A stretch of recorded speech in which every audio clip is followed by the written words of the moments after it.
All right, and we are live for another episode of Writers Talking, but in this case, writers and artists talking. Thank you for those returning after the first stream. It was a lot of fun, and it shows how much I love talking to creatives, basically talking shop about anything that is part of their process. And in this case, I decided to switch it up a little bit. So I haven't just got a writer, I've got a writer and an artist too. And he is responsible for a series of books which I have personally backed via Indiegogo. And we'll get into the nuts and bolts of all that now. He is the writer and artist of the popular Mary Boy series. It is Mr. Karl Stephan. Hello.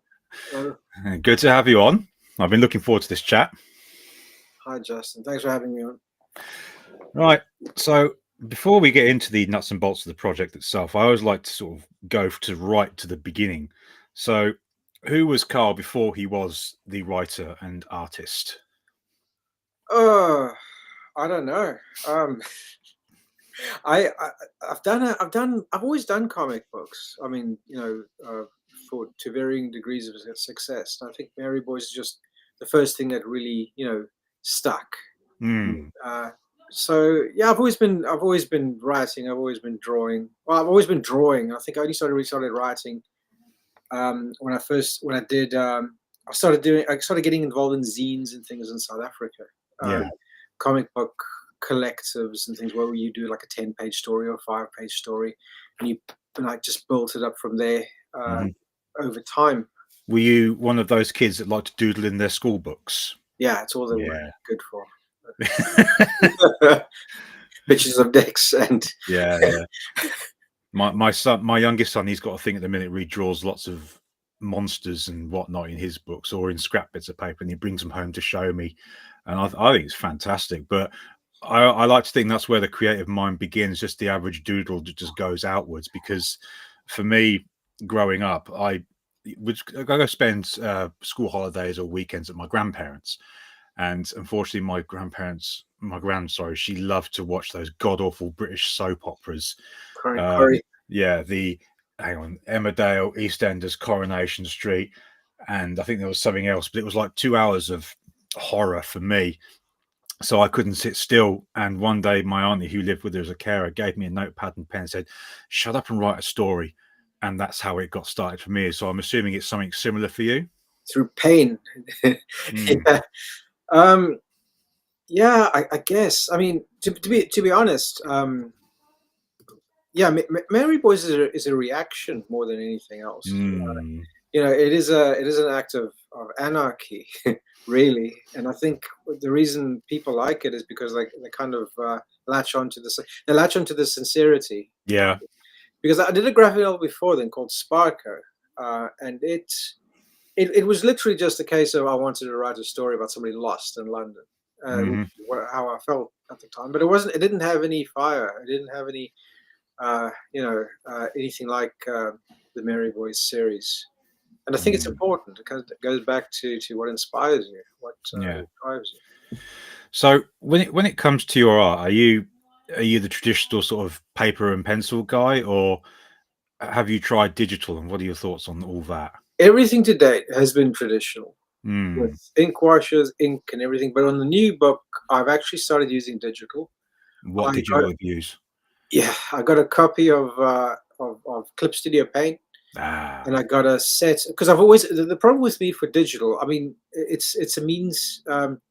It looked plastic to me, which I really didn't like. I didn't like something that looks clean. I wanted something that looks. I want to be able to create something that looks gritty. Yeah, and handmade. And I found a set of brushes and pens and things.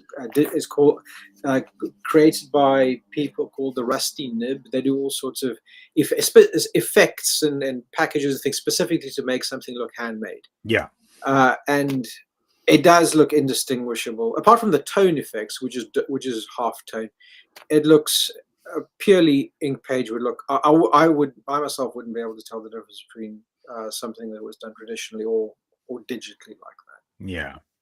The only thing is now, I thought it would save me time, but I'm spending the same amount of time on the page, but the page I'm spending, but I'm doing more work on the page. It looks more elaborate now than it does before. So I think it looks slightly better, but yeah, it's not really saving me any time. Yeah, because I mean, I understand this right, because not only do you write and illustrate Mary Boys, but you also do the lettering as well, don't you? Yeah.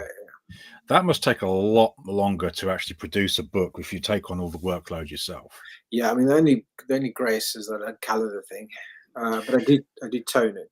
Well, yeah, because I actually like that the books aren't coloured, because from a business perspective, it probably saves you a lot more time and money.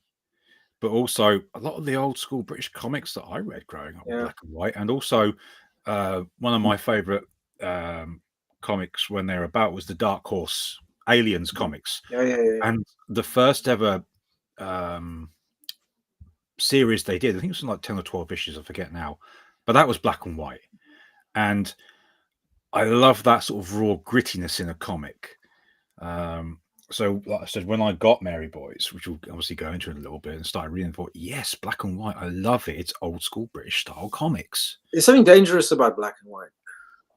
Yeah, maybe. How do you mean? Something a bit more. When you see an underground, when you see, because I associate black and white with stuff that you weren't, the kind of comics you weren't really meant to read. Because they weren't colorful for kids anymore. They were just black and white, and you were just meant to deal with it and get on with it. A lot of old, like in the 90s, there were just a lot of these manga, like the really dark sort of manga stuff. That was all black and white, and not for kids, sort of thing. I think, and apart from that, I don't know. I like good line work, and if more obscures that, then it takes away rather than, I'm not against. I think I'd like to do a comic book in color at some point, but it won't be this one. It won't be this project, I don't think. Okay. So when you write the stories, are you one to outline them first, or do you just sort of write by the seat of your pants, as the other writers I know call it? Let's distinguish something. I've heard. I mean, you get comic book. The writing process, to me, it has to be completely finished before I start drawing. Okay. Are you asking? Do I, just start drawing and then make it up as I'm drawing? Yeah. No, don't do that, because that will really paint you into a corner. I kind of did that with my very first graphic novel, and I think it worked in the end. But looking back on it, it could have been better. That was actually when I got published. I think there were a lot of things that I could have done better if I planned it out, which is why now I always my writing process is basically, I'll have a seed of an idea, and then first I'll establish the characters, then my mind will generate a number of scenes I want to see happen in a particular story. Then I will start from the beginning again, and I will work in a very, very rough sort of way. And typically it's thumbnails. I'll thumbnail the whole thing out from A to Z. And then it will go back, and then I will start adding dialogue and things like that. That way you've got all your points that all the milestones that you want to hit, you hit, but it's also fluid enough to allow for more creativity in between. Yeah, I mean, it's not too formulaic. It's still a bit of, I found that when I pants it, or writing into the dark, as another author calls it, it's a much more nerve-wracking experience, because you kind of don't know where the story's going in that sense. Obviously, I'm guessing it's quite difficult to write a comic than it is to a book, sorry. But I hear what you're saying on the particular scenes, because my favourite book of mine that I've ever written was Escape from Crescendo Station 1. And there was one scene that had been in my head for a long time. But that's the scene I'm going to build towards, because it's one of the most favourite ideas I've had. And when I reached that scene in the book, it was the longest 2 or 3 chapters in it. And I look back on it with utter fondness now. But when it comes to outlining, I like to keep it loose, in the sense that if something happens spur of the moment in the story, I can incorporate it quite easily. Is that something similar that happens with comics? Yes, that's exactly it. That's exactly it. But all that will be done in the thumbnailing stage already. It'll be very, like, once I've got everything thumbnailed out with the dialogue, what I've got is for example, with this new Mary Boys book, it's about 200 pages, the entire thing. The next thing the first part of that I'll be launching soon, and it'll be for the first 40 odd pages. Yeah, but I've got the entire 200 pages set out, and with basically mini pages with the dialogue, and that's what it looks like to me. But that is like the end stage. I will have gone through a number of cycles to add more to it, and I'll sleep on this and think about this, and I'll jog through it from beginning to end to see, to check the pacing and make sure that everything just fits neatly. So yeah, I've heard of some people who will publish a first issue of a comic book series, so you can't change anything about that. It's gone into the ether. People have read it, and they're not really that certain about what happens to the rest or how it ends. And I just can't fathom that. Really. No, I understand that, because the new series I'm working on, I'm literally going to outline it from start to finish, and I'm busy world building at the minute, but it's a fun process, I find. But yeah, it's going to take a while, because obviously one thing you and I have in common is we're working class stiffs. We don't get a lot of time to our creative crafts that we used to do. I find, anyway. Am I right for you? Oh yeah. How do you write? I mean, in the morning, that's where the ideas start pumping. If you've got a problem that you want to solve, it's best to think about it in the morning. What I find, I will go through. It's almost like writing crib notes in class or something. I've got loads and loads of little pieces of paper that I will, at work, I'll think about something. I would have just finished a phone call or something, and I'll be like, I'll think of something. I'll write it down in bad handwriting, just stuff it in my pocket. And when I get home, I'll just write it into another book, or I'll put it into a stack of paper. So I guess it's the same for you as well. Oh yeah, my desk at the moment is littered with post-it notes. Yes. And I've got a corkboard over here with stuff that I got pinned on it. But one of the joys of using Scrivener to write my books is that I have the mobile version on my phone, and if I write while I'm at work, it syncs it up with the desktop version via Dropbox, so that I've made a little bit of progress when I'm not in the house, and when I get home and sit where I am now, I can get writing quite happily. And in some cases the words fly out, sometimes they don't. It's just one of those things that you have to sort of work around. But again, having an outline, I have found, makes the process much easier, because looking at my shelf of books now that I've written, one of them, which was my thinnest, actually, looking at it was fun to write, but there were times I got really stuck because no outline. Where the hell do I go from this? And obviously with comics, like I said, it's probably a lot more of a tough process when you don't have that outline. Oh yeah, my big fear is repeating myself, or having to patch an ending with something that's quite mediocre. I don't want mediocrity in my comic books. I want everything to be. I want to look at it and go, wow, that made me laugh. That I myself found interesting. I don't want it to be a good enough sort of result. I just because I will go through so many ideas that I will just bin, because they're probably good enough ideas, but I'll just bin them because I'm not happy with them. They don't. No, I feel that, because I've literally just abandoned a project I've been working on for the last few months, because I've lost the feeling for it. And in one sense, it's a relief, because towards the end of trying to write this thing, it was like pulling teeth. But at the other end, I'm kind of disappointed, because it's like 40,000 words that are being shelved. But it's a case of, well, it's not working. It's got to be put to bed quietly. So yeah, I understand that side of it totally. So what did they say? What's the expression? You shouldn't be afraid to kill your children. I think it was killing your darlings or something like that. I think the expression is, but yeah, I understand that totally, because I think the phrase is used with scenes that get cut from films. Ideas that just don't fit in with yeah.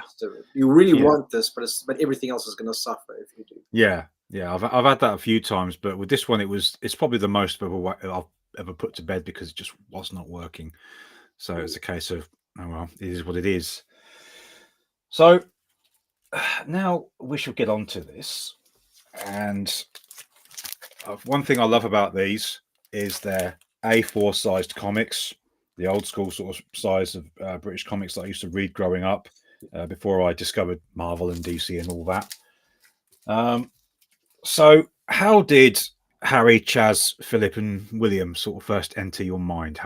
What was the genesis of Mary Boys? It was an accident, really.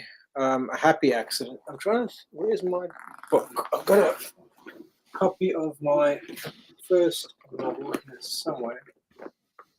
Where is it? There it is. Okay. So I did a comic book published by Slave Labor Graphics quite a few years ago called Sparker. You can see the template. You can see Harry. Yeah, I can see him there. Yeah. And this whole story is essentially about this guy on the moped. He's basically a drug addict who gets sucked into this underground world beneath the city of London. So it was basically a poor man's Neverwhere that I did. I made it completely ridiculous and crazy. And essentially, this was the story I pantsed. So I had a character which was like a guide for this guy right at the beginning of the story, and he had a big mop of hair and a ridiculous costume. And by the end of the book, I got so incredibly tired of him, of his look. I regretted it so much that I had him take off the wig in a scene and reveal that he's a member of the Order of the Knights Templar, but he was a bit of a skinhead character. Where is it? I can actually show you the scene. Yeah, here we go. So he's taking off the wig, revealing himself, and he's basically telling the protagonist to man up, sort himself out, and fight the big evil that I had contrived in this story.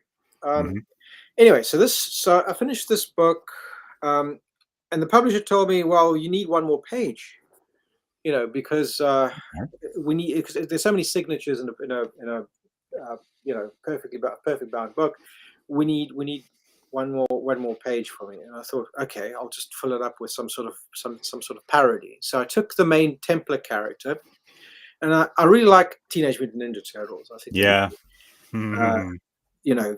that was like, just it's like anyway, never mind. It's massive inspiration for me.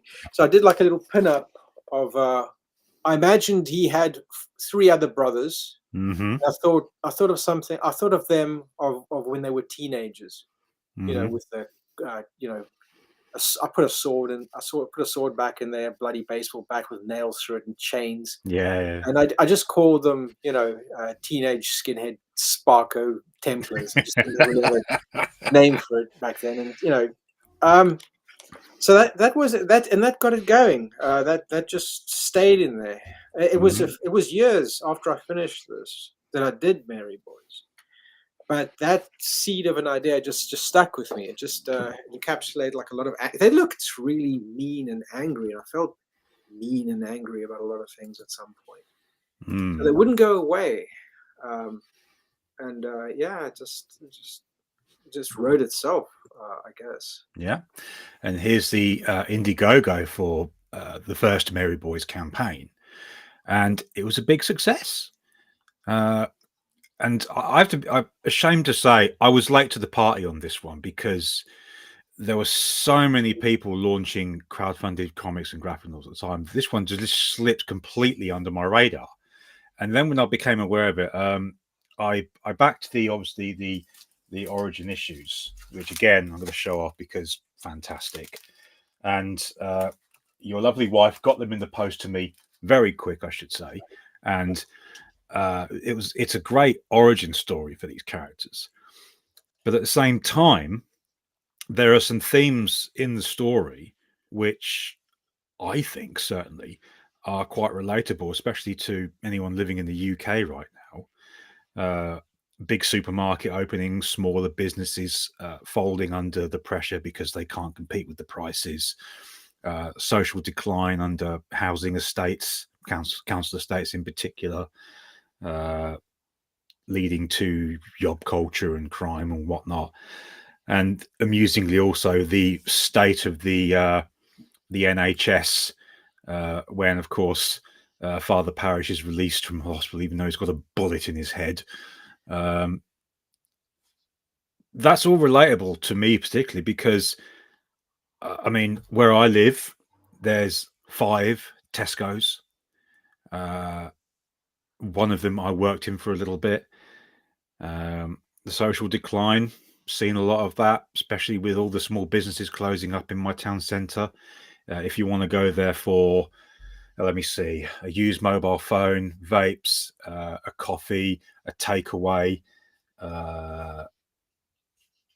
you're in luck. But so many of the businesses have folded now for various reasons that it looks. It's not. I know people that avoid the town centre now just because, and they go buy their stuff online. There's also an increase in homelessness. I mean, I assume you've seen or heard of this stuff as you were writing that story, because Oh yeah, we lived in a complete hole. While I was trying all this. No, we lived in a really rough part of London during that time. So I experienced all that stuff firsthand. You know, it was good inspiration, I gotta say. Oh yeah, and of course also the Merry Boys are out and they're chasing paedophiles up trees. They're giving drug dealers their own medicine, as they say. It's again. How much of this did you actually see there? I mean, was it quite prevalent to where you lived? Well, okay, the paedophile stuff is what you see on the news. Of course, yeah. Jimmy Savile and all that. Oh, yes. You never get to see them in public because they always get protected by, they're kept away from anybody who would do them any harm. Yeah, when I was 18, I did jury service, and the case was against a paedophile. I won't go into the details of what it was, but it was a week and a half of evidence I wish I could forget. And we eventually sent him down for 12 years, but I've never been able to forget the whole event, if you want to call it that. But I mean, what I'm talking about is probably minor examples, probably what you saw in London. I mean, am I right there? Yeah, I mean, a lot of job culture. People who've basically lost their way. It's an existential crisis of Western society. That's what it is. The Mary Boys is essentially almost like a return to Western values in a way. But they do it. But they themselves are embroiled, and they come out of this town, and they don't really know all that much better. They can see a light. Yeah, they're moving towards it, but they can't really ever get there because of the circumstances. Should we give some sort of synopsis about what the comic is about for anybody? Yeah, go for it, please. It feels a bit, yeah.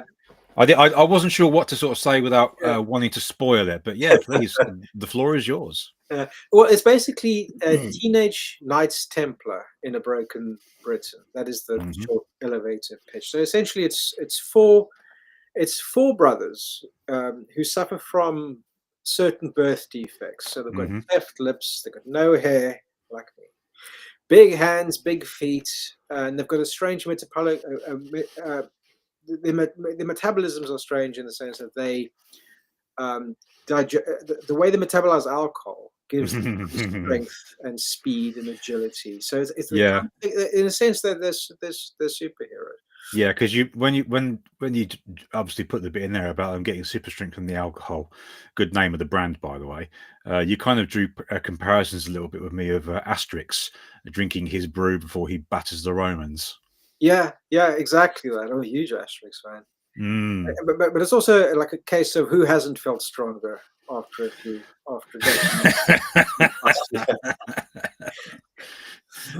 Oh God, yeah. That brings back a few stupid memories from my youth. But yeah, anyway, carry on. Oh yeah, no, I've scaled walls and broken into my own house and done all sorts of weird things. Even eaten a few kebabs while off my face. It's crazy. But so essentially they're orphans. These four brothers. They were found behind an abortion clinic in a dumpster. Yeah. right? So their mother tried to abort them, and they were disposed of, but they survived this process, and they were found by a Catholic priest called Michael Parrish, who himself has also had a really bad day at that point. So he was Michael Parrish was basically the last priest in the town where everything takes place. So the town's called Basham, and his church got burgled. He confronted the burglar. The burglar shot him in the head. He had to be taken up in hospital. He was in a coma for several months, and he experienced a past life regression of when he was a member of the Order of the Knights Templar. So they discharged him, despite all these weird hallucinations and things that he was experiencing. Clearly not fit to be released, but they let him go anyway. And he started roaming the streets, and he came upon these four kids who he took back to a hospital, and the doctors basically told him that they're too far gone. They're going to die. They've been exposed to the elements for too long. So he basically broke back into the hospital that night to perform a sacrament with wine and the wafer, and to give them last rites, because they were never baptized. They hadn't experienced anything like that. So you could at least give them that. And the alcohol and the wine basically reacted with their metabolisms, and they just became instantly reinvigorated. So he saw this as a miracle, and he took them home and he raised them to basically clean up the town and restore order.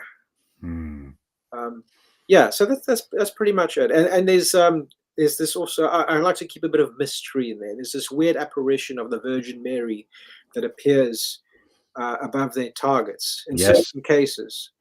So they know. So they've got this guide as to what they should be destroying.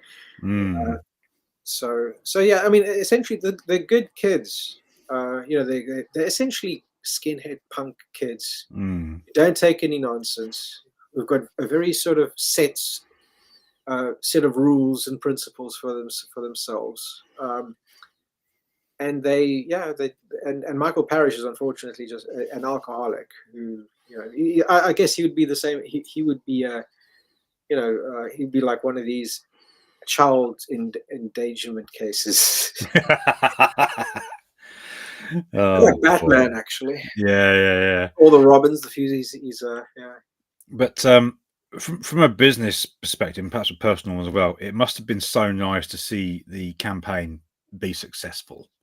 Because I think if I remember rightly, it was also a fun time for you fulfilling it, because I think your living room was literally full of boxes to be mailed out, if I remember rightly. Is that correct? Oh yeah, every time. I mean, we had 2 campaigns so far. The first one was the Origin, and the second one was Beefheads. And we've still got boxes full of comics because I overprinted everything. Yeah. But yeah, we did it all ourselves, which I'm quite proud of. And it's hard. It's the fulfillment process is difficult. It separates the men from the boys. I've got to say, just all the packing. I spent about 2 weeks of just solid, packing, weekends, stuff, just getting things shipped off. I'm actually dreading having to do that again. No, I like I said, I'm so pleased that I came across it late in the end, I'll say, but because again, it is such a fun set of stories. So obviously, with that in mind, then we'll go to the main event, which is of course Beefheads.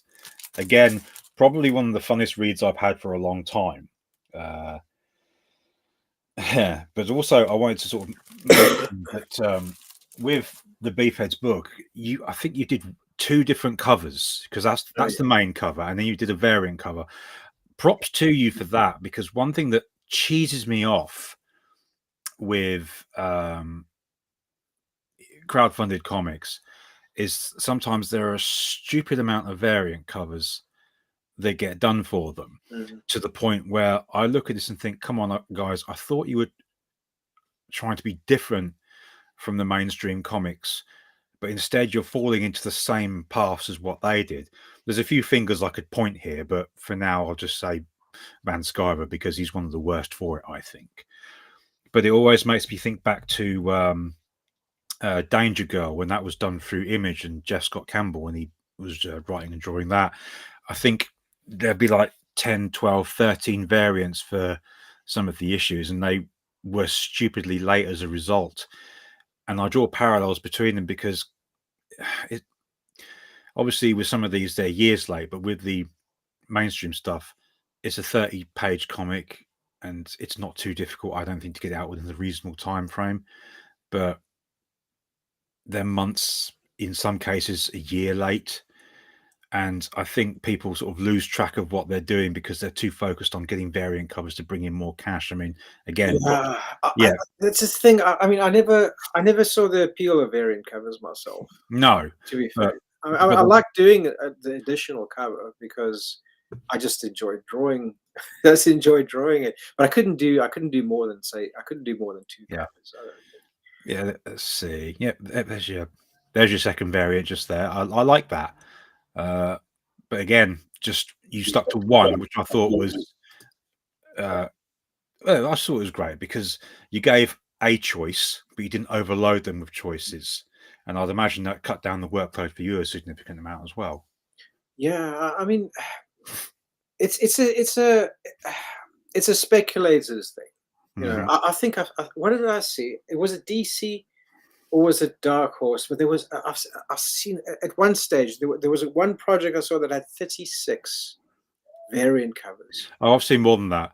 I'm like, it's crazy. Why would do they expect one person who's got, I don't know, who's OCD and needs to buy every single one of those bloody things? Do they think there's one person out there who's actually going to go out? I think there are some people out there that do it, which is again why it's a continuous thing now. I mean, it's like that phrase for those of us that just want to get our comic and read it. You know, it's like that saying from Battlestar Galactica: the war's over, we lost. Which is why there's so many variants out there now because so many people buy them, and I don't think many of them actually make their money back unless they're the 1 in 100 variants that comic stores occasionally get hold of. Oh yeah, that's right. Yeah, there's a lot of conniving and nonsense regarding that. I think a comic store has got to buy a certain number of variants to get a very limited variant. Anyway, it's not about comics anymore. No, it's about speculation. Yeah, it's a shame in that respect because I stopped buying comics for a long time because obviously we had a family, and I get back into it, and the market's just completely changed. And at the minute, I'm buying the Terminator series that I think it's Dynamite Studios have started doing, and it's okay at best. And every issue's got a stupid amount of variant covers. And I'm wondering how long and how feasible these business models are. But again, props to you for just doing the one variant because it offers a choice and it doesn't detract from the main event itself. Mm-hmm. Yeah, that's I also just wanted to get finished with. Yeah. But I mean, the graphic novel Beefheads, it has, I think, four mini stories. Am I right? 4 stories. Yeah.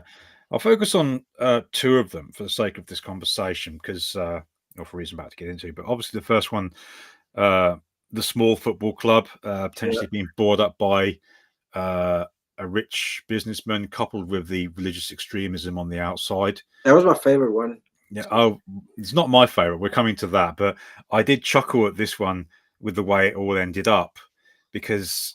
Obviously, they're not a small club, but I remember a lot of the Man United fans being cheesed off that 2 American businessmen came in and bought their club, and a load of them just left the club because of it. I mean, was it inspired by those sorts of stories? I know nothing about football. Yeah, fair enough. I know nothing about football at all.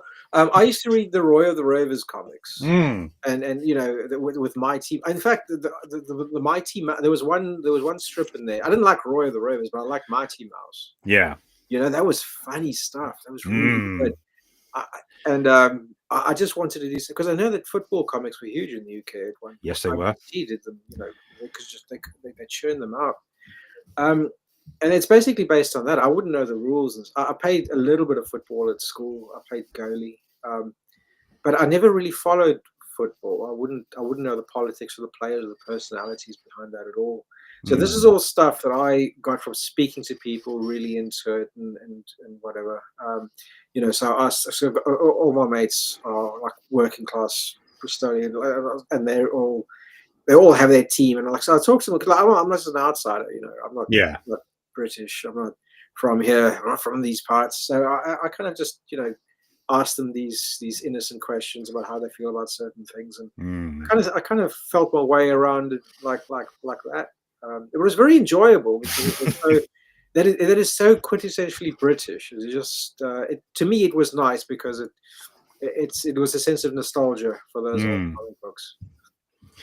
So then it comes to my favorite story, and you can probably guess what this is, but it's the AsboCon story. Oh yeah. Because whether you intend this or not, there were certain parts of it that have rung true in the comic industry, certainly recently, as we'll get into. But you've got the pushes for diversity from those who themselves are stereotypical white folks.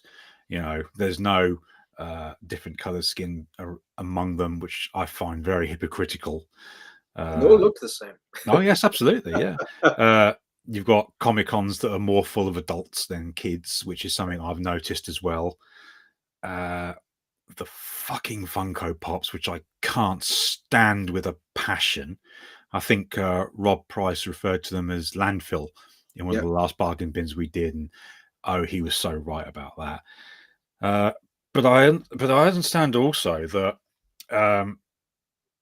the story is partially based on your attempts to get published within the industry to begin with. Not that I'm suggesting you went to a convention with a cricket bat, but I should have. yeah. But I'm right about that, aren't I? Because you did try to get published traditionally before you went indie. Yeah, that's it. And I've been published.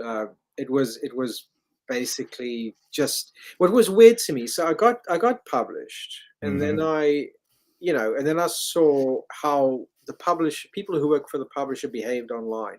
Yeah, and which is one thing, but what really got me was nobody was telling them don't be a racist sexist. Yeah.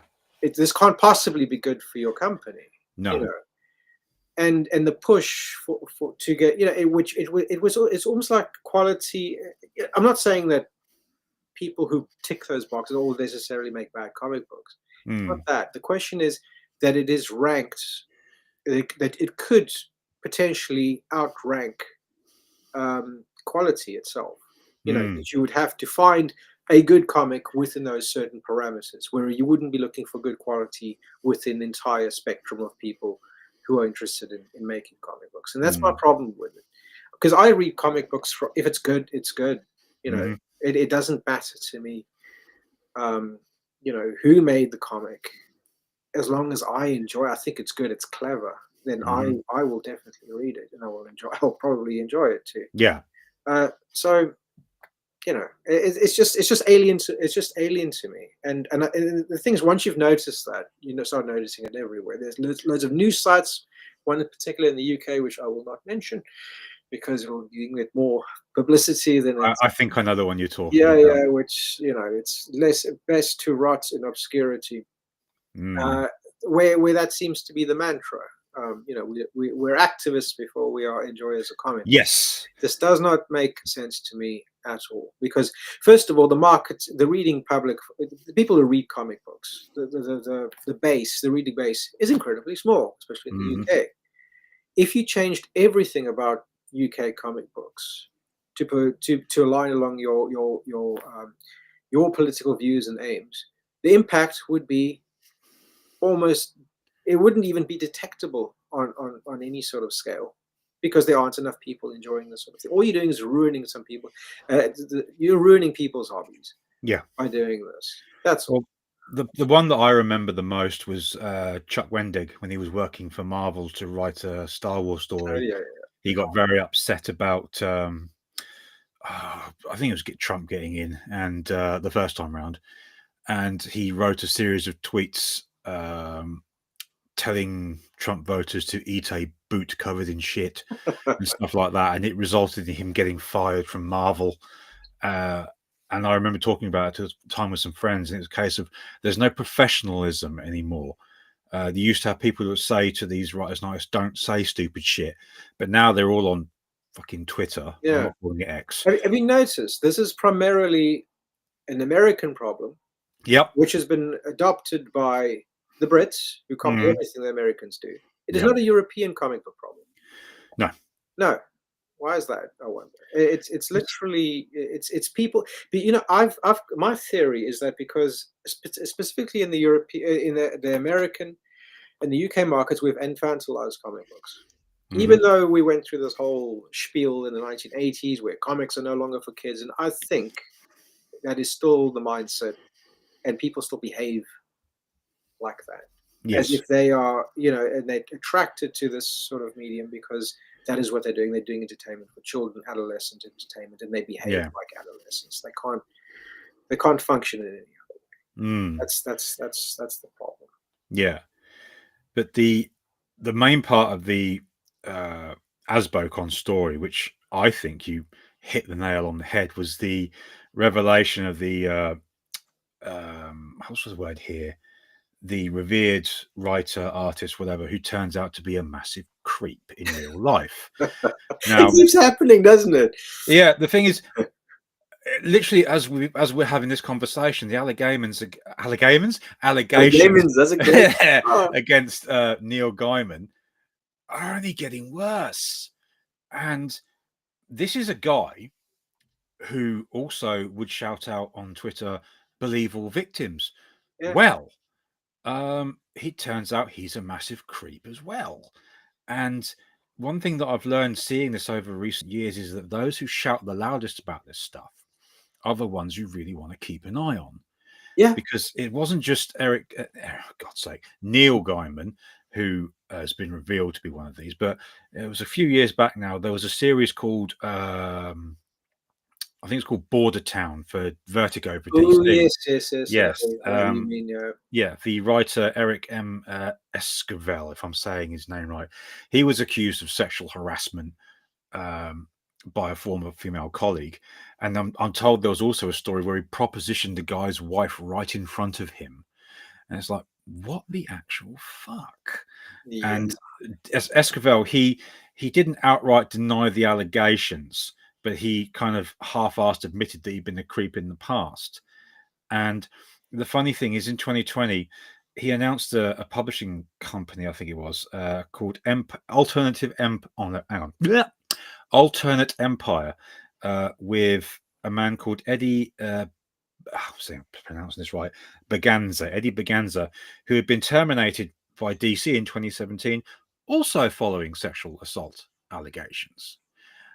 And I remember reading it thinking, man, he's hit this nail right on the head, whether intentionally or not, I don't know. But am I right there? Did you sort of draw on real life? Yeah. It's one of those. It is that phenomenon. You know, it stays trenchant, doesn't it? You know, well, I remember having the Gamergate conversation with some friends, and it also turned out that so many of the anti-Gamergate critics were also creeps in one form or another. And literally, whenever one was revealed to be the very thing they were shouting against, we'd all just go, okay, let's wait for the next one. And it just kept happening. And like I said, it's always those that shout the loudest about this stuff that are the ones you want to watch. It's the same with, you know, this is something I noticed, particularly when I was living in South Africa. I haven't seen it here because the UK is generally not a very religious sort of country. It isn't. You get the Christians here tend to you know, they have their religious lives, and they're not very loud and proud and accusatory against other people. You know what I mean. There's a very sort of, I think in America it's different. You get, and definitely South Africa, you get these people who there's the expression, hulle bestel jou met die Bible onder die arm, which means they will rob you with the Bible under the arm. It's a phenomenon where these really, really evangelical Christians, or on the face of it, they create this impression of themselves to be holier than thou, but they're the absolute crooks. And you see this not just in those circles, but also any sort of salesman, people who build themselves up. You got to watch those people. Yeah. The same with this whole woke thing. The people who are the most prim and proper and the biggest sort of champions of that cause. You have to look what's behind all that. Oh yeah, absolutely. Invariably, there is something. Yeah, because I mean, I'll name 3 examples off the top of my head to save time, but some of the ones that were outed during the whole Gamergate thing. You got the film critic Devon Ferrasi, who was massively against it and was also on about the infamous Trump grab and by the tape. He had a woman on Twitter remind him of a time he groped her in a club. Now, to be fair to him, he may not have done it, but his response, being that he was quite woke, was to say, I don't remember doing that, but if I did, I'm sorry. You think, oh, you fucking idiot. So his livelihood was taken away from him. Then you had this writer for Forbes, Matt Hickey, his name was. He had done a piece moaning at Microsoft for using dancing girls at one of their parties, but then it was revealed he was a massive multiple rapist. I think 6 women altogether came forward about him, and he actually was going to trial, but then he took a plea deal and ended up serving 3 years in prison for it. Right. Yeah, which you think 3 years, is that it? And then there was another writer, a novelist, Sunil Patel, who also shouted from the rooftops about women's rights, until it turns out several women confided that he was a massive creep, and he disappeared as well. So, yeah, going back to the Mary Boy story again, you called it.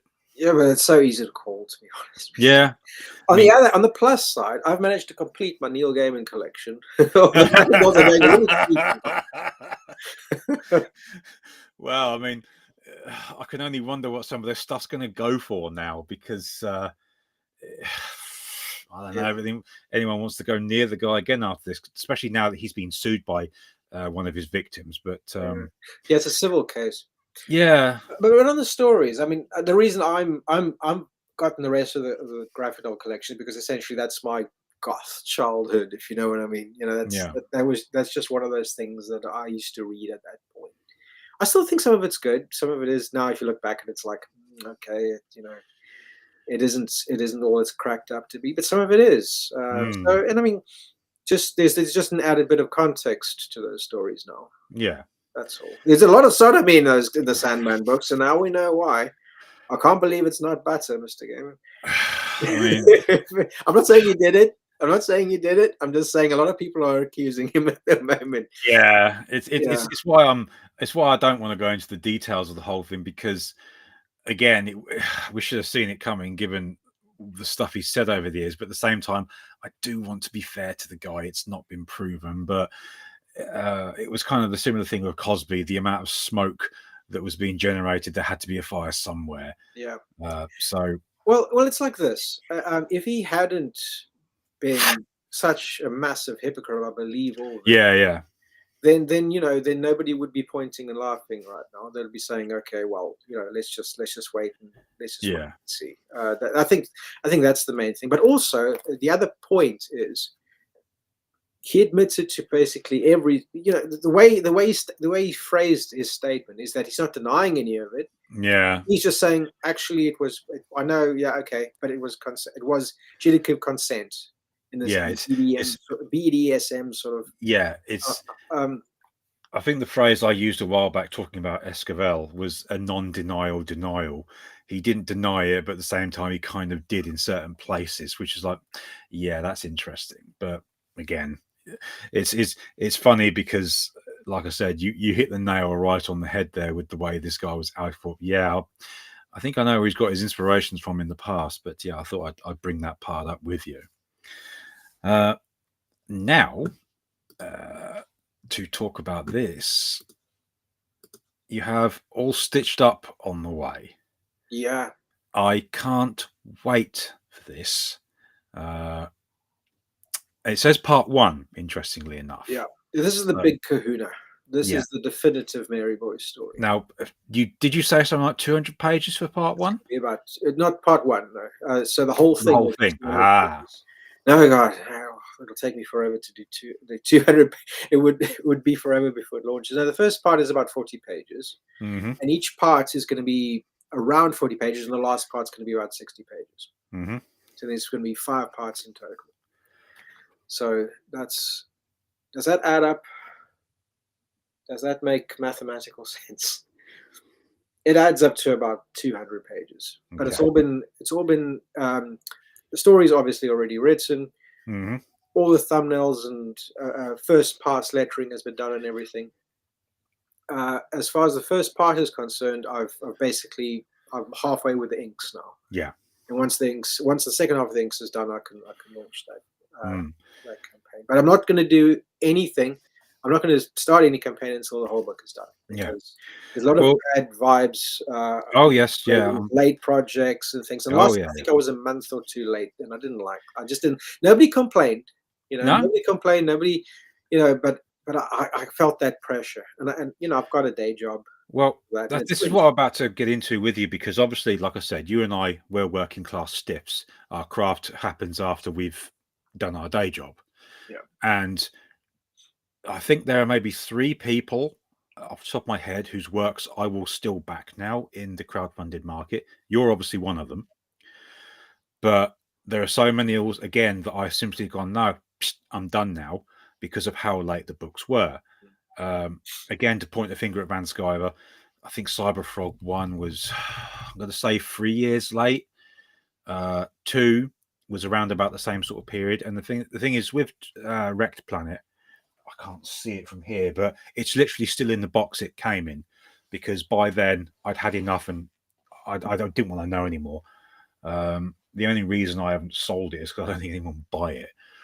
But there are so many other folks in CG who I just will not touch, because if they're not on YouTube doing 4 or 5 hour long streams, they seem to live on Twitter.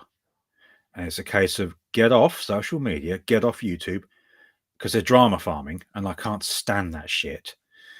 And get your books done. And I know you don't drama farm. I'm really bad at it. Yeah, in fact, I rarely see you on Twitter, actually. Yeah, I'm really. That's the thing. I need to figure out how I'm going to promote myself. Because that's the thing. I don't. For somebody doing this stuff part time, I mean, I would think it's more than a full-time job to create a comic and market it in that sense. I know the whole. I respect and understand the whole grab and all and push along sort of. Yeah. So, but it's almost, if you're going to be doing that, it leaves very little time to actually do the comic. Yeah. Like I said, it defeats the entire purpose of the exercise, because I mean, I really just want to do the comic books. Yeah, absolutely. Because at the time of this stream, I'm still waiting for 3 projects that I've backed. And one's a 32-page comic, which is approaching 5 years late. Me too. I've also got a few of those. Yeah, there's another one which is very much themed on the Saturday morning cartoons that I grew up watching, which is also approaching 4 years late. And then you've got another which is approaching 3 years late. Now, the thing is, I've effectively written them off, because I asked for a refund twice on the small comic and got refused both times, even though this guy had paid out more money to get a backup story for it. And the other 2 ones I asked for a refund and basically got ignored. So it's a case of I'm simply done with all of this crap now. I suppose this would make a bit of an awkward episode of The Bargain Bin if we were still doing it, because my views have shifted so much that it probably makes some uncomfortable viewing if said creator came on the show.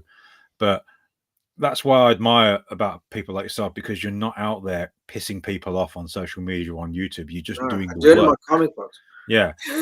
because it's become such a major turnoff now.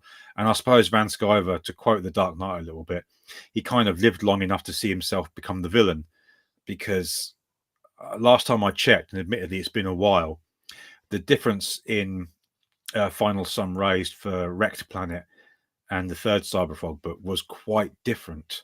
There was a massive gap at, I forget what it was, but it was around $500,000 at the time. It's probably changed since then, because one thing I've noticed about Van Sciver is he does chuck in a lot of booty into his works, like the silly Cyberfrog car and all that shit. But again, this is why I love your campaigns, because you have some choice in them, but it's to the point. I'm backing a book with maybe one variant cover, and that's what I want. Yeah, I think, it's very easy to lose support. Yeah, it is really, it's like falling off a log. I'm dead scared of that. I'm absolutely petrified of annoying people to the point where, they just say, oh, well, I'm really not going to back you anymore. I'm not going to, because that will destroy absolutely everything. Like, I'm so fortunate in being able to just say, like, without any sort of indie publisher, without any, without anybody except for my readership, I can get my stuff out there and do it exactly the way that I want. Because that's also something, so I don't get it. I honestly don't understand all that. I just, I'm not, maybe, I don't know. I've thought like, that's where you have to draw the distinction between being like a YouTube personality, and being the creator, because they're very different skill sets. Yes. With very different sort of aptitudes that you need. And very often people, I think, focus on the former rather than the latter. Yeah, because again, going back to the live streams, I mean, obviously I appreciate the irony we're talking about it on a live stream, but this is something I do in my spare time for fun. When you've got people, again, pointing a finger around Skype that can do up to 6 hours long live stream, it's a case of, Christ, do you not have anything else to do? Yeah, I can't. I was on a few long sort of live streams. I probably will have to do a few more for the new campaign. But honestly, I don't have enough to say. I'm not an entertaining on stream. I'm not a personality, if you know what I mean. Yeah, I know you mean. I don't give those sort of vibes off. I think I'm happy for people who do. It's a skill in itself. Absolutely. Can you entertain people by just sitting there and talking to them? Or not, and I just don't have all the comic book. See, that's the thing. That's another problem. All the comic book news and stuff that come out, like, I'll get it third or fourth hand. Once a YouTuber has already digested and said it, then I'll go, oh, okay, did this happen? And I'll go looking up the article and say, oh, okay, and then read about the story. That's way too late. Well, what do you do after that? You can't do a video on the same thing, on the same content. It doesn't. It's not fresh news anymore. And to be quite frank, I'm not all that interested, really. I'm more interested in real politics. I don't care about the comic book industry as much, because I am not part of it. I never was part of it. I will probably never be part of it at this rate. I'm more interested in real politics, the politicians screwing up our country. That is, to me, a lot more important. Oh yeah, we could spend all day on that. But, I mean, that is a tinderbox. We'll both get arrested. We're probably but stormtroopers at the door going, that, you bigot. But I do these primarily because I like talking about the craft of things with people, the nuts and bolts that go around. Obviously, we've gone a little bit either way on this, but because for good reason in my mind. But I'm always going to be a big supporter of independent creation, because it's much more freeing, which is why I don't go with a publisher, because, well, I wouldn't have written half the books that I have now if I had. So that's the way I see it. I used to work for a publisher at some point, and it kind of kills the whole idea of wanting to, go through them, because I know what absolute shits editors can be, because I was one, and but the thing is, a lot of the stuff I do, is unpublishable. It's too on the nose for a lot of people. It's just, it's not. Maybe at some point there'll be some sort of renaissance, and we'll get back to true independent comic books. Yeah, because the whole appeal of comic books is not just to repeat the party line of whoever's in charge of a government. It's supposed to highlight things that aren't talked about. It's supposed to be the undercurrent. Same with alternative music, the industrial, punk, metal, all that stuff. That's supposed to be the stuff that's not part of the mainstream. That, we're saying the things that need to be said but aren't being said. So, and that's our selling point as independent creators. That's your entire selling point. Why a lot of comic book artists, they want to copy the mainstream or make a better mainstream. I don't see the point of that. It's like your big selling point is that you are able to offer people something that they will never see in the mainstream. Yeah. That's what I'm betting on anyway. Nice, very wise. Get me arrested one day. All right, so to finish off the stream, I'm going to carry on something I did last time, because one of the shows that I loved watching when it was on, when we saw it over here in the UK, of course, was Inside the Actors Studio, and they always ended with the Pivot questionnaire. So I'm going to finish that here, like I did before with Edie Sky in the last stream. So, Karl, what is your favourite word? My favourite work of what? Word. Pantoffels. It means slippers in Afrikaans. Okay. What is your least favourite word? My least favourite word? Schedule. What turns you on? Hot women. What turns you off? Everything apart from I don't know. I'm a very you just want one word answer. What really turns me off? Mediocrity. Okay. Mediocrity turns me off. What is your favourite curse word? Gawk. What sound or noise do you like? I like rhythmic noise. I like good hard industrial noise. Coming to a speaker. What sound or noise do you hate? Modern pop music. What profession other than yours would you like to try? Public executioner. Okay. Weren't expecting that one. What profession other than yours would you absolutely not like to try? Septic tank repairman.